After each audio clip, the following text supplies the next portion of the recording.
Dieu le Père, merci de nous avoir commandé ce jour saint comme la bénédiction. Nous y sommes obéis. Tu es vivant et tu nous bénis. Aide-nous à y croire toujours et que nous recevions ta grâce pour être remplis du Saint-Esprit. Ouvre les lèvres de ton serviteur pour qu'il puisse prêcher ta parole. Je prie au nom de Jésus. Serviteurs fidèles et prudents, lisons le résumé du sermon d'aujourd'hui. Dieu est le Seigneur des cieux et de la terre. Il a créé les cieux et la terre. Il y a mis ses serviteurs, c'est-à-dire les anges dans les cieux et ses administrateurs sur la terre. De même que le Seigneur Jésus est monté dans les cieux, il reviendra coûte que coûte. Jusqu'au jour de cet événement, il a confié son travail à ses serviteurs, c'est-à-dire aux archanges dans les cieux et à ses administrateurs sur la terre. Celui qui a été oint par lui est un administrateur, et celui-ci se charge du travail de son maître. C'est pourquoi, lors de l'absence de son maître, il doit faire en sorte que cette absence ne fasse pas sentir.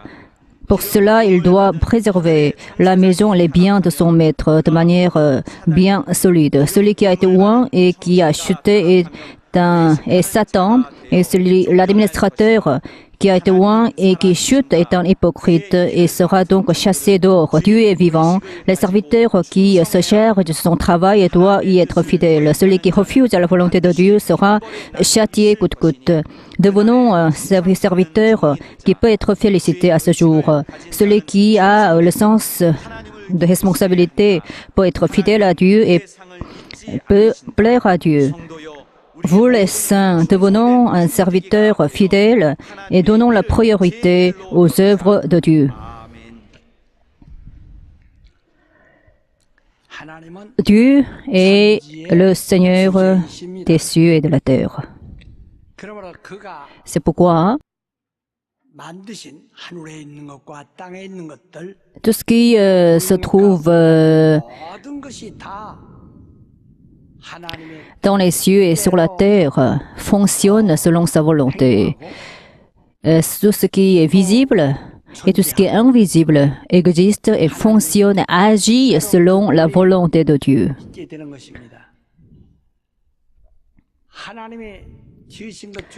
Parmi ce qui a été créé par Dieu, il n'y a rien qui n'est pas utilisé par Dieu. Cela signifie que Dieu utilise toutes ces créatures. Jésus-Christ, le Fils de Dieu, est venu dans ce monde et il y a séjourné pendant 33 ans. Et pendant ce temps-là, tout ce qui a été créé par Dieu a été utile à Jésus-Christ. Et lorsque Jésus devait se reposer, toutes ces créatures ont été utilisées pour que Jésus puisse bien se reposer dans le monde. Par exemple, il y a des montagnes où il y a des arbres, des feuilles. Alors, il y a beaucoup de montagnes, et sur ces montagnes, il y a beaucoup d'arbres. Alors, à ce moment-là, on peut se demander comment Dieu peut utiliser tous ces arbres-là. Mais Dieu sait utiliser toutes ces choses. Ces arbres produisent de l'oxygène qui permet aux hommes de respirer. S'il n'y a aucun arbre sur les montagnes, s'il n'y a pas d'herbe dans les champs, il n'y aura plus l'oxygène. À ce moment-là, aucun homme ne pourra survivre dans ce monde.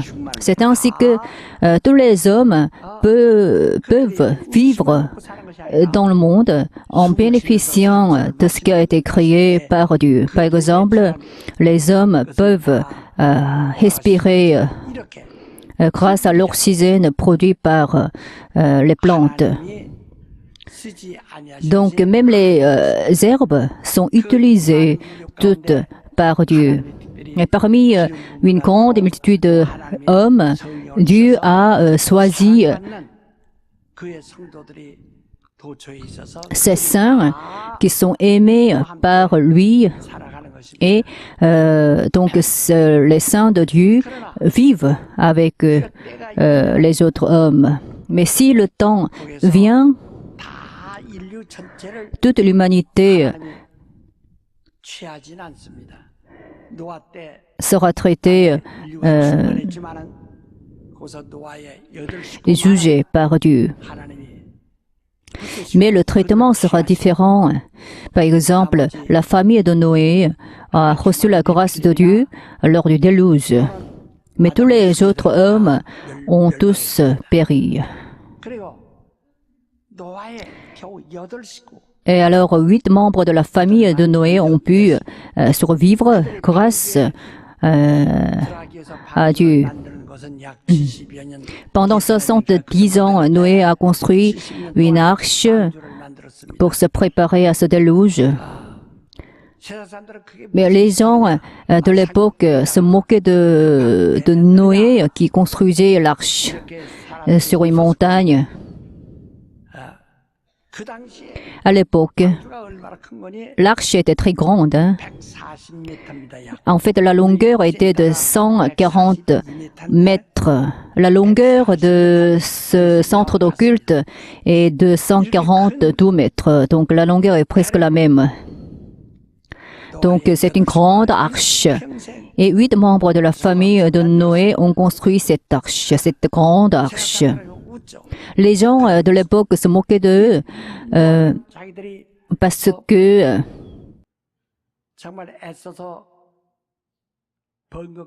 Noé et sa famille ont utilisé leur argent et leurs possessions afin d'obéir l'ordre de Dieu en construisant une arche.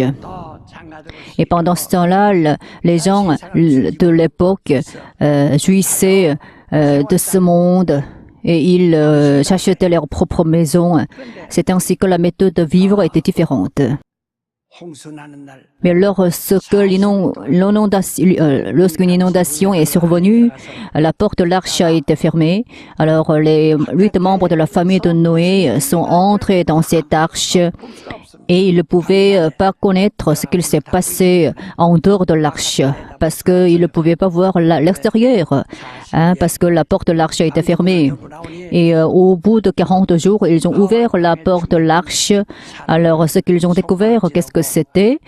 Et tous ceux qui se moquaient d'eux ont tous disparu. Il n'y avait aucune trace d'eux. Alors tout a disparu et seuls 8 membres de la famille de Noé ont pu survivre face à cette inondation. Et alors un nouveau commencement est arrivé. Alors 8 membres de la famille de Noé ont passé toute leur vie pour construire une grande arche. Et pendant l'inondation, ils ne connaissaient pas ce qu'il s'est passé à l'extérieur. Et au bout de 40 jours, ils pouvaient connaître ce qu'il s'est passé. Alors, leur vie est très semblable à la nôtre. Comme Noé, nous devons faire ce que Dieu nous demande de faire lorsque nous sommes dans le monde. Il est dit dans la Bible, l'arche est semblable au baptême. Qu'est-ce que c'est de se faire baptiser? Pour les gens de ce monde, le baptême n'a aucun sens. Mais au moment où on se fait baptiser, on se différencie des autres. Et lorsque l'on remonte de l'eau lors du baptême, on enterre notre vieil homme. Et alors, on est complètement changé et on est né de nouveau lors du baptême. Ainsi, ce que Dieu fait doit être l'objet de notre foi. En fait, les œuvres de Dieu, il doit être l'objet de notre obéissance aussi.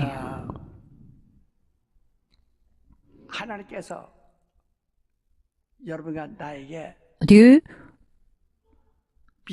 nous a donné la foi. Et alors, par cette foi, on peut obtenir la couronne céleste Alors on peut rencontrer beaucoup de difficultés, beaucoup d'épreuves, mais par ce, nous pouvons recevoir la couronne de gloire dans les cieux. Alors on peut être persécuté, on peut souffrir beaucoup dans ce monde, mais Dieu est en train de préparer nos couronnes. Donc il faut que nous lui obéissions entièrement pour pouvoir recevoir la couronne de justice préparée par notre Dieu le Père. Donc il fait en sorte que personne ne pourra nous ôter ces couronnes. Pour cela, il faut que nous soyons bien attachés à notre charge confiée par notre Dieu le Père.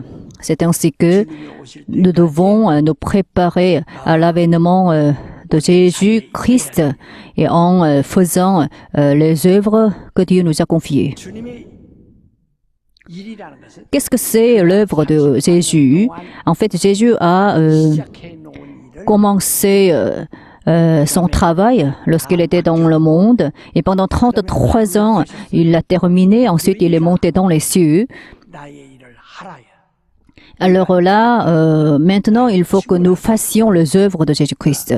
Jésus nous a dit, si vous faites mes œuvres, vous êtes mes amis. C'est Jésus-Christ qui a commencé l'évangélisation, c'est lui qui a commencé la communion.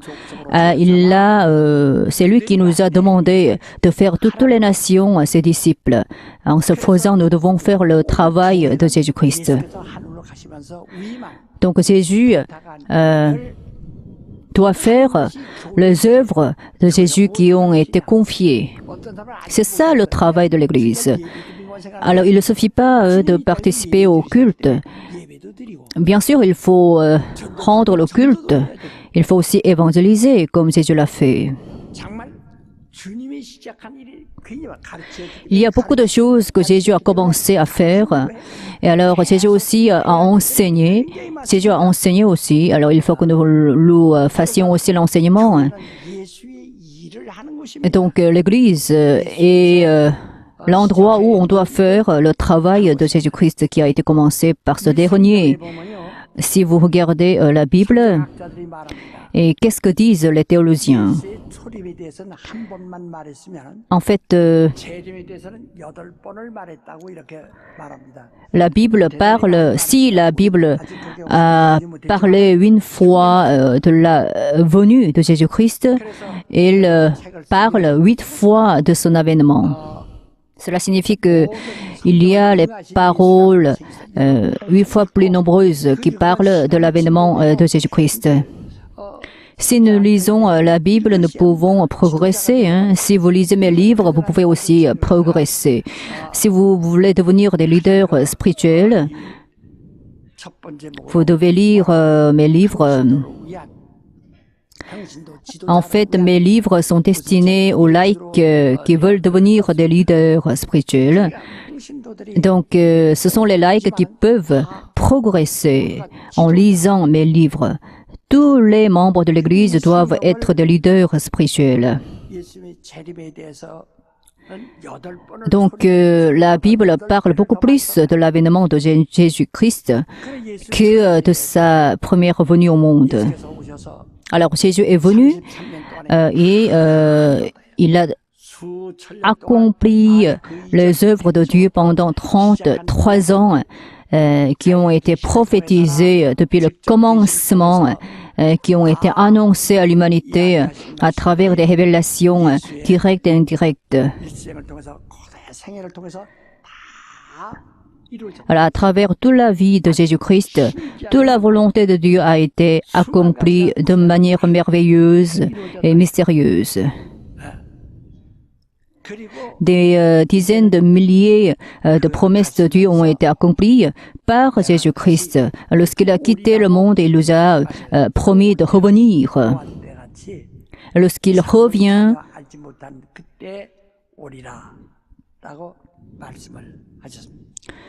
en fait, on ne sait pas le jour de l'heure de son avènement.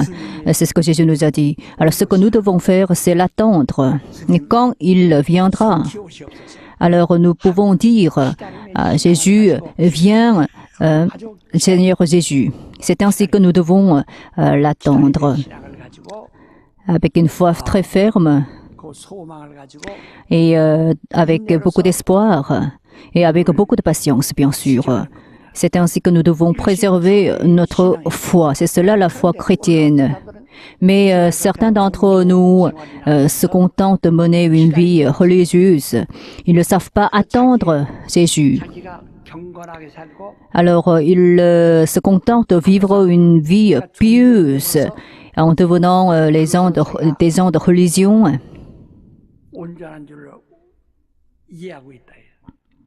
Et ils considèrent cette vie comme une vie parfaite. Mais ils ont tort. Ce que nous devons faire, c'est d'attendre Jésus qui reviendra. Comme une épouse qui attend son époux, il faut que nous attendions Jésus comme notre époux. Bien qu'il y ait beaucoup de difficultés, de séduction et tribulations, il faut que nous les surmontions en attendant notre époux, qui est Jésus-Christ. C'est cela la vie de la foi que nous devons mener. Donc, pendant que nous attendons Jésus-Christ, il ne faut pas que nous restions inactifs. Il faut que nous soyons très, très dynamiques et actifs en faisant les œuvres de Jésus qui ont été confiées par ce dernier.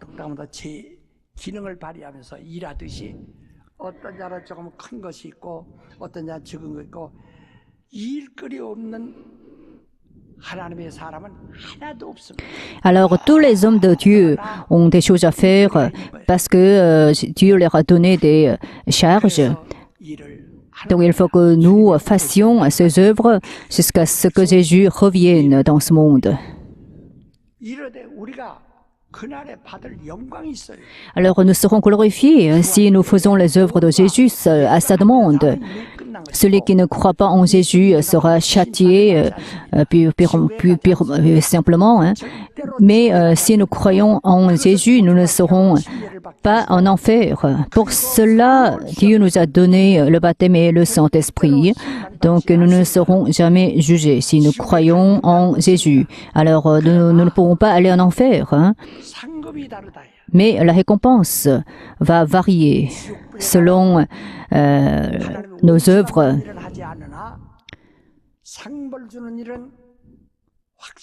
Dieu ne nous enverra pas en enfer parce que nous croyons en Jésus, mais il va nous récompenser selon nos œuvres.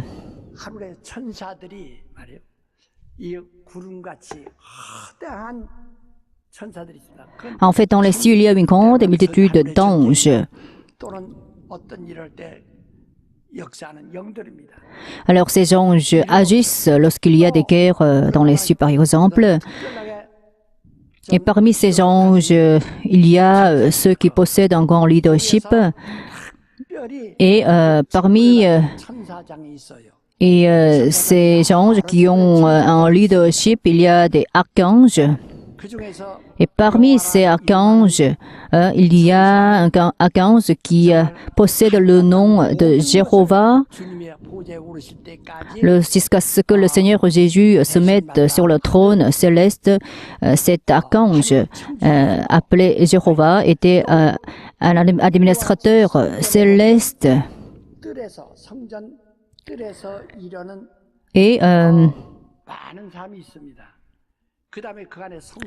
sur cette terre, il y a beaucoup de serviteurs de Dieu qui travaillent dans la cour du sanctuaire. Et à l'intérieur du sanctuaire, il y a aussi des grands sacrificateurs qui travaillent aux œuvres de Dieu. Et dans le lieu très saint du sanctuaire, il y a le souverain sacrificateur qui est comparé avec le Christ.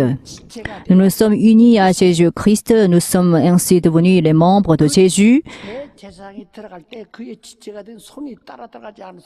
Alors, lorsque les grands sacrificateurs entrent dans le lieu très saint du sanctuaire, nous pourrons y entrer avec eux parce que nous sommes les membres de Jésus-Christ.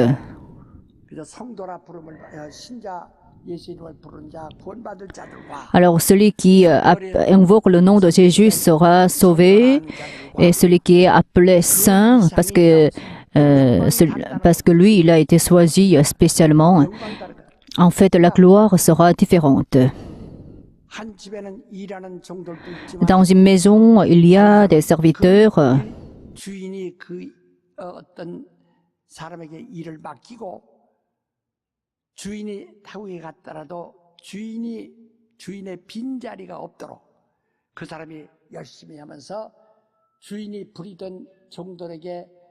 Et ces serviteurs doivent assumer leurs responsabilités, notamment lors de l'absence de leur maître.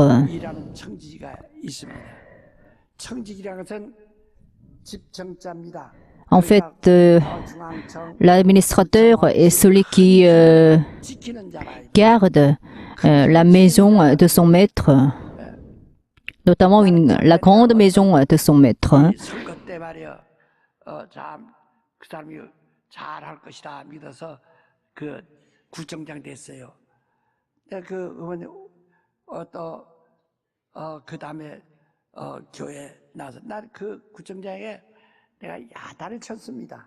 Lors des élections régionales, et celui que je connaissais est devenu comment le maire de ce quartier.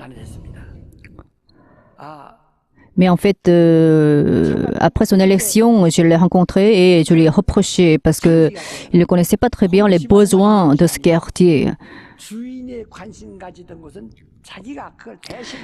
Un bon serviteur doit avoir le sens de responsabilité et comme il était devenu le maître de ce quartier ou d'un quartier ou d'une maison, il doit bien administrer la maison de son maître.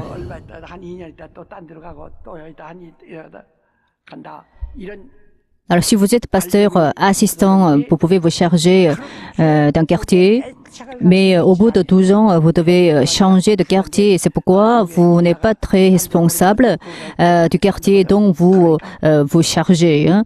C'est dommage. Si vous le faites d'une telle sorte, vous ne pouvez pas être récompensé. Celui qui a reçu une grande charge doit assumer cette grande charge avec un fort sens de responsabilité pour être récompensé grandement par Jésus-Christ dans les cieux. Si vous êtes un ancien, par exemple, si vous êtes diacre consacré, vous êtes comme pasteur, donc vous devez agir comme pasteur. Diacre consacré est un administrateur. Par le passé, lorsque ma grand-mère s'est mariée, elle a amené à notre maison ses serviteurs et ses biens.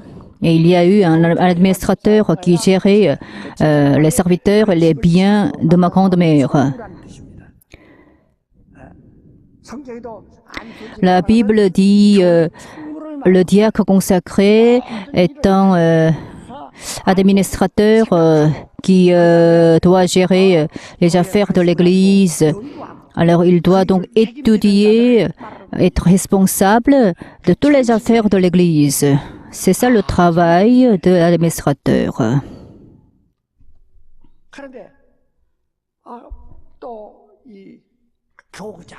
Et puis le chef de paroisse, qui est berger, est aussi un administrateur. Jésus est monté dans les cieux, donc il n'est plus là. Alors, il ne peut pas nous rencontrer, nous tous. Il ne peut pas visiter toutes les maisons de les membres de l'Église. Ce sont les chefs de paroisse qui doivent faire ce travail en visitant les membres de l'Église. Donc, cet administrateur qui fait bien son travail sera félicité de son maître. Il ne suffit pas d'être appelé berger par l'Église. Il faut que vous assumiez votre travail en tant que berger. Si vous êtes mère, par exemple, vous devez vous occuper bien de votre bébé.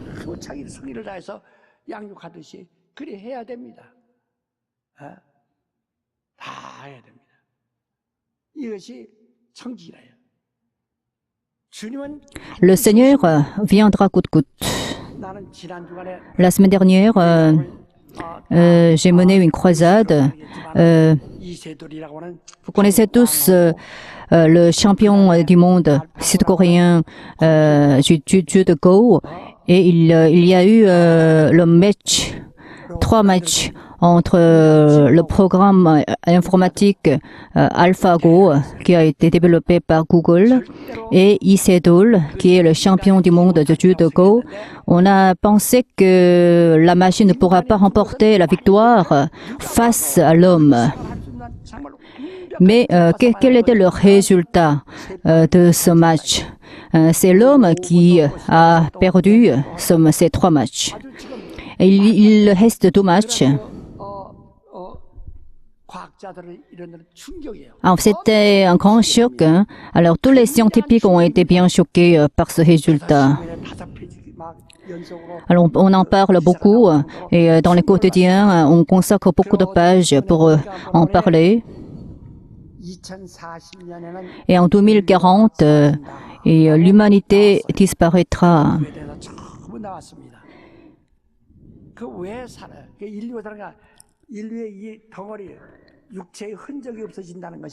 Alors, qu'est-ce que ça signifie? Cela ne signifie pas qu'il n'y aurait aucune chair dans le monde. En 2040, en fait, les hommes possèdent des zones, le cerveau. Mais en 2040, les hommes ne pourront plus utiliser leur cerveau. Et alors, en fait, nous serons tous manipulés par l'ordinateur. En fait, lorsque j'ai fait l'Académie Béret, j'ai enseigné sur l'Apocalypse. Alors, j'ai parlé de ce phénomène. Alors, ce que j'ai imaginé il y a longtemps se réalise aujourd'hui.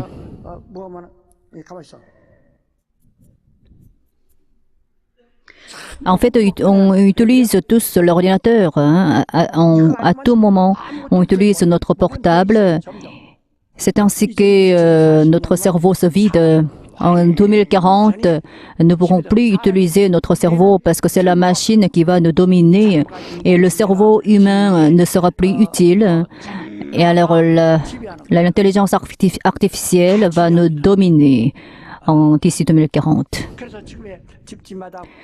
Donc, voilà, nous avons tous des ordinateurs personnels, et, nous avons tous des portables, des télévisions.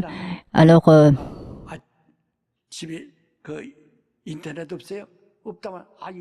si on n'a pas l'Internet, on rit parce que c'est pas normal du tout. Tout le monde utilise l'Internet. Alors, il faut se renseigner auprès de l'Internet pour acheter des produits, pour faire quelque chose. Alors, et dans 10 ans, on n'aura plus de cahier bancaire. Alors, on peut prendre l'avion, on peut prendre le train sans ticket.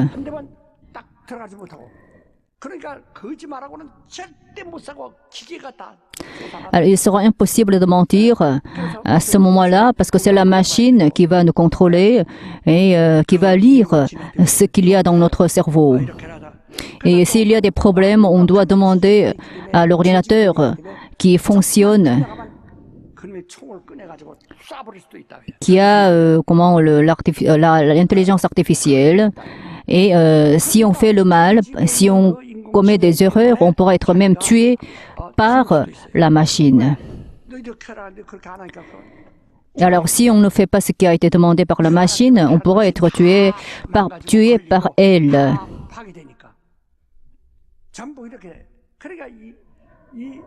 Voilà, ce sera la situation à l'avenir. Alors, il nous reste seulement 24 ans pour nous y préparer. Alors, vous voyez déjà ce phénomène. Quelle est notre foi? En fait, la foi concerne nos âmes. On ne peut pas mettre notre foi dans l'ordinateur. Il faut que notre foi soit dans nos âmes. Et il faut écouter la parole de Dieu par le Saint-Esprit. La parole de Dieu n'est pas un simple son. La parole de Dieu doit être écoutée par le Saint-Esprit qui est dans nos âmes pour que nous puissions survivre face à cette époque. Donc je remercie vraiment Dieu parce que j'ai l'âme qui ne peut pas être attaquée par la machine.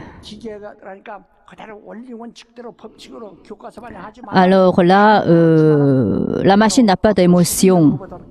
Mais dans 10 ans, la machine pourra même avoir les émotions. C'est inimaginable. Donc on peut même aimer la machine, une machine. Et c'est ainsi que la machine pourra fonctionner comme un être humain parfait. Et cette machine est déjà conçue à 80% au Japon, par exemple. En plus,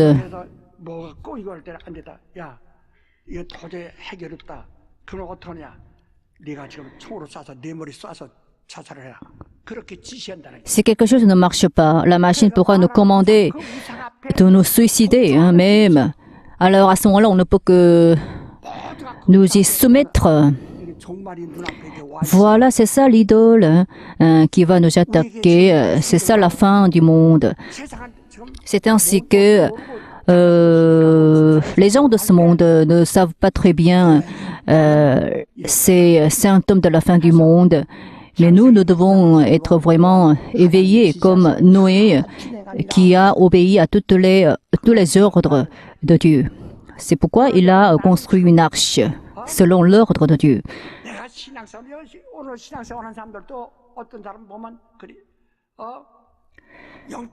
Alors on mène la vie de la foi, mais il y a beaucoup de chrétiens qui veulent mener la vie de la foi selon l'intelligence artificielle.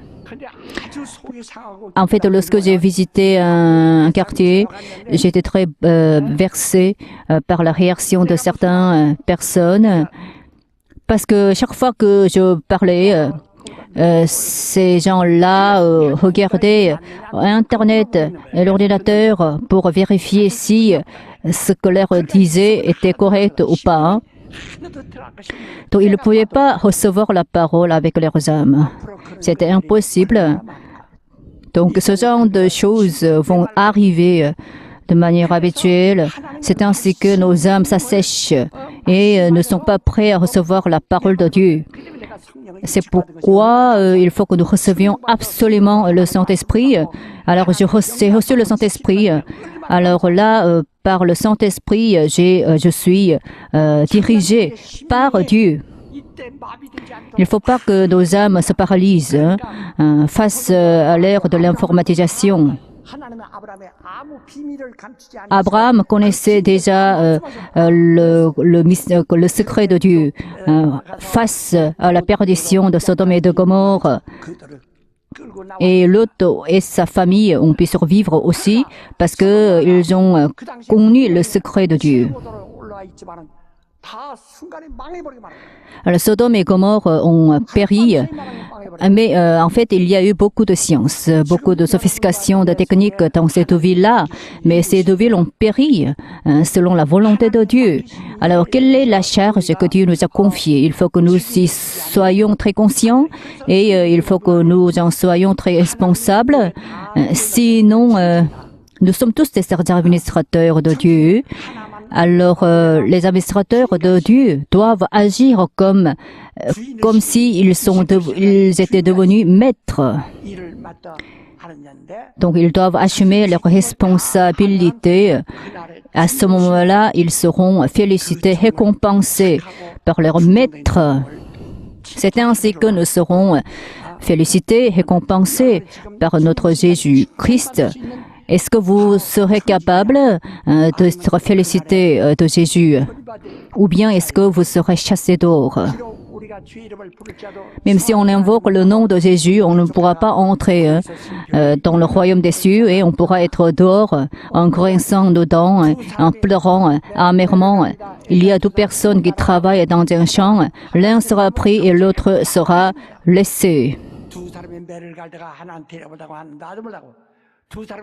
Il y a deux personnes qui sont dans un champ, l'un sera pris, l'autre sera laissé. Il y a deux personnes qui dorment ensemble, l'une sera prise et l'autre sera laissée. Voilà la parole de Dieu. C'est Jésus-Christ qui a parlé. Donc en fait, il y a le mari et la femme, et le mari sera pris et la femme sera laissée. Alors ce phénomène va survivre de manière brusque. Alors, est-ce que vous pourrez être félicité de Jésus-Christ ou pas?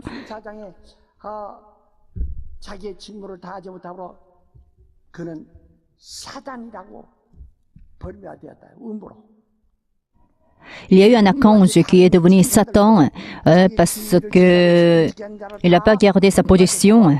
Alors, il a été abandonné de Dieu.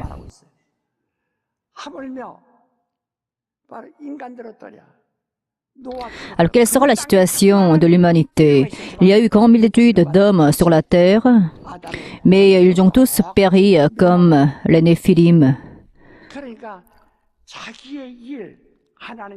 Donc, il faut que nous soyons vraiment fidèles à nos charges confiées par Jésus-Christ.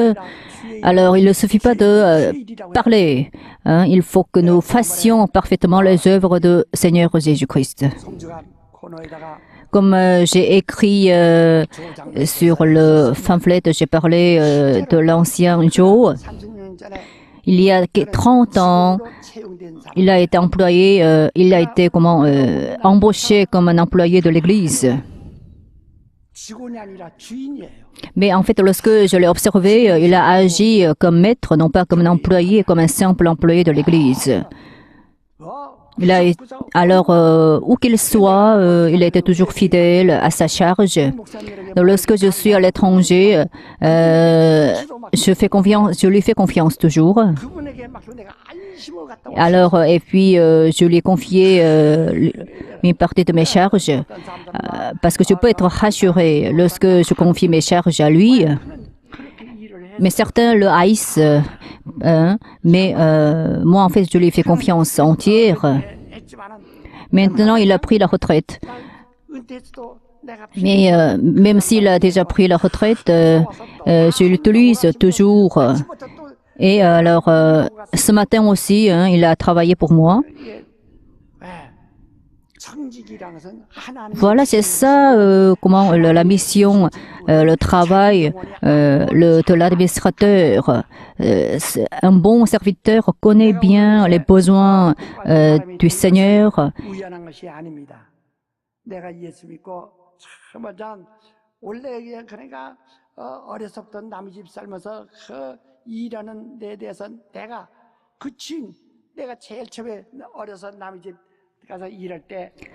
Alors, en fait, depuis ma jeunesse, j'ai beaucoup travaillé. Et alors, j'ai travaillé pour en tant que garçon de ferme. J'avais 16 ans. Mais j'ai travaillé toujours de manière diligente. Et après ma conversion, je faisais avec diligence les travail, les œuvres de Jésus à l'Église.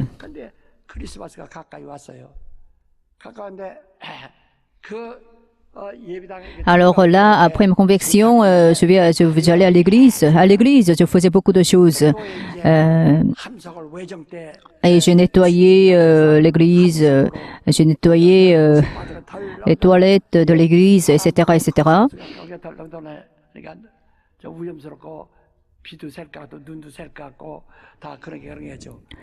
Et puis, à l'approche de Noël, il fallait que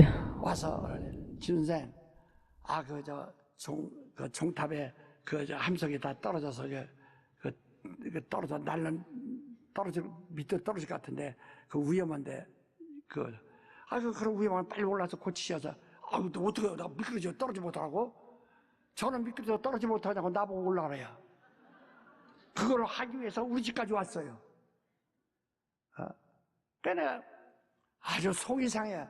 아니 그런 줄 알면 네가 올라가서 해야지. 거기서 그 보고 있는 사람이 나까지 와서 나한테 맡기고 가, 나한테 얘기하고 가. 그러니까 당신이 해야지. 나 미끄러져 떨어지면 큰일 나지. 아유 너무 못해요. Alors à l'approche de Noël, on m'a demandé de réparer un clocher. Alors il fallait que je monte un arbre pour le faire. Alors, il y a eu beaucoup de vent, beaucoup de neige. C'était très dangereux de le faire.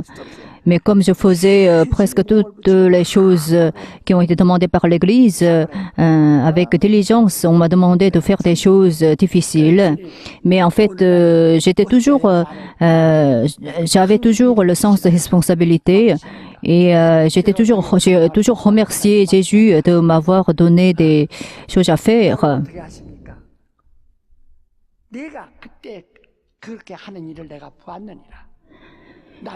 Alors je me disais merci Seigneur parce que tu m'utilises.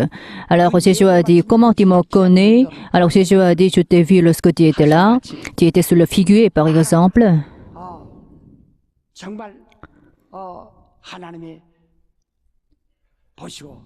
C'est ainsi que Dieu nous voit lorsque nous faisons les petites choses. Alors, celui qui est fidèle à de petites choses peut être fidèle à de grandes choses. Et alors, celui qui est fidèle même à des choses terrestres peut être fidèle à des choses plus grandes. Moi, je ne mens jamais. Moi, je mène le pastorat de manière honnête. Alors, j'étais toujours honnête. Si j'ai menti, personne ne pourra me faire confiance. Personne ne pourra me reconnaître si je mens. Donc, je n'ai jamais menti et j'étais toujours fidèle à mes charges, même si elles étaient petites. Et celui qui est fidèle à de petites choses peut être fidèle à de grandes choses aussi. Nous allons monter dans les cieux, alors nous y serons glorifiés. Lorsque nous sommes dans ce monde, il faut que nous devenions serviteurs de Jésus. Il faut que nous devenions ses administrateurs. Il faut que nous devenions ses serviteurs, vraiment.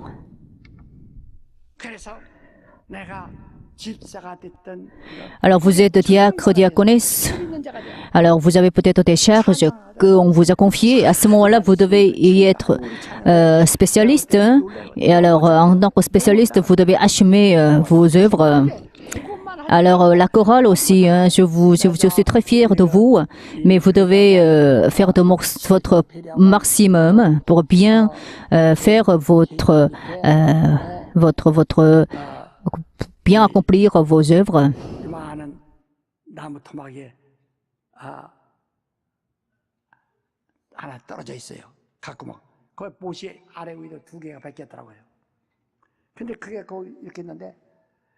신기하게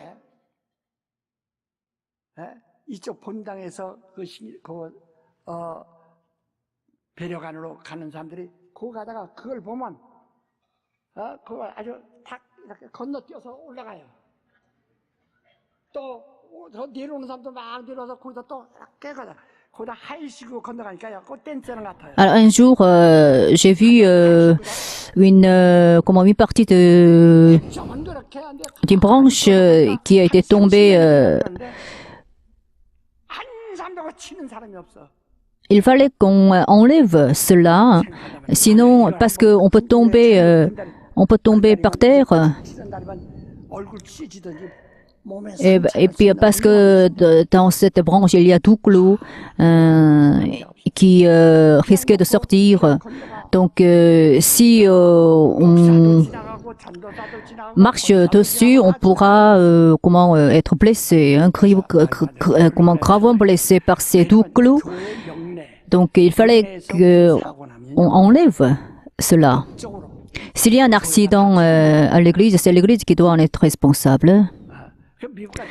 Aux États-Unis, par exemple, on a mis des pelouses dans la cour. Ce n'est pas seulement pour décorer, hein, c'est pour la sécurité. Si une personne tombe devant la maison de quelqu'un, ce dernier doit en payer le prix. C'est pourquoi les Américains mettent des pelouses dans la cour de leur maison pour que les passants ne tombent pas devant leur maison. Donc c'est ainsi qu'on a besoin d'avoir le sens de responsabilité. Il ne suffit pas de participer au culte.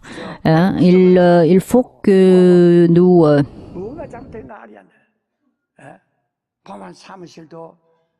ayons le sens de responsabilité et chacun de nous doit être le maître de l'Église. Par exemple, dans un bureau de l'Église, toute l'électricité a été allumée, mais il y a une seule personne qui est dans ce bureau. C'est dommage. Il faut éteindre le feu.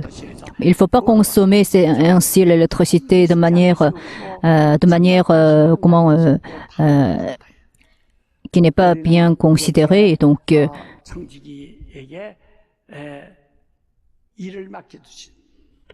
Jésus confie ses charges à son administrateur, à ses administrateurs. Il est monté dans les cieux, il n'est plus là. Hein. Alors, c'est nous qui devons faire ses œuvres.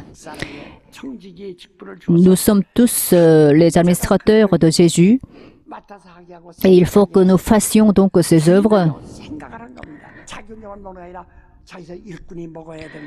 Le maître doit penser, doit réfléchir pour nourrir sa famille, ses serviteurs. Et il doit aussi penser, réfléchir pour bien gérer les installations de sa maison. C'est ainsi que nous ayons le sens de responsabilité, le sens de maître. Et il faut que nous soyons très diligents pour pouvoir faire les œuvres confiées par Jésus. Mes bien-aimés, et alors devenez les serviteurs de Jésus-Christ. Il ne suffit pas de prier, seulement pratiquer les paroles de Jésus. Devenez les serviteurs de Dieu, de Jésus. Devenez les administrateurs de Jésus-Christ.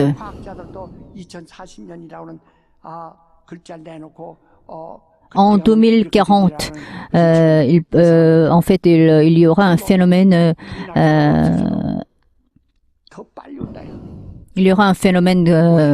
qu'on ne peut même pas imaginer à ce moment-là. Comment nous devons y faire face? Alors le temps viendra et c'est la fin du monde. Alors nous devons avoir donc le sens de responsabilité qui nous permet de bien faire les œuvres de Jésus qu'il nous a confiées. Alors occupez-vous bien de votre famille aussi, hein, lorsque vous menez la vie de la foi. Soyez fidèles à vos charges aussi, avec un grand sens de responsabilité. Il y a les enseignants de l'école dimanche.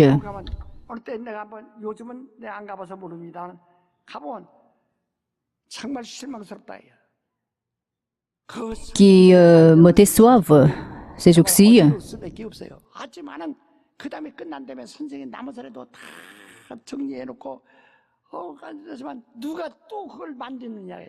그러니까 다른 사람이 들어가서 다시 청소해야 되고 다시 자리를 잡아줘야 되고 하는 이러한 Alors, les enseignants de l'école de dimanche ne contentent pas de enseigner les enfants.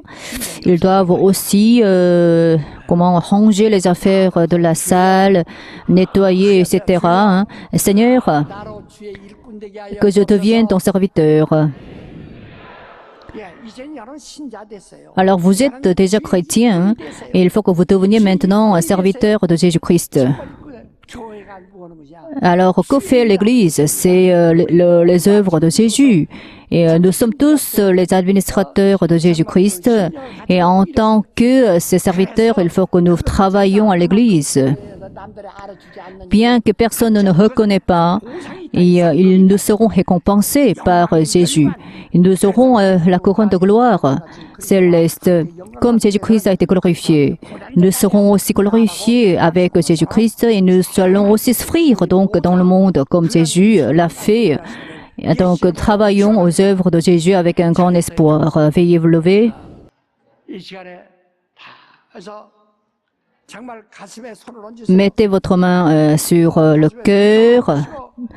정말 Mettez vos deux mains sur le cœur. 지능이 지배하는 Nous vivons à l'ère où l'intelligence artificielle règne sur les hommes. 이상이 지배하는 때가 지금 다가왔어요. Voilà, comment l'ère de Babylone 때가 왔다.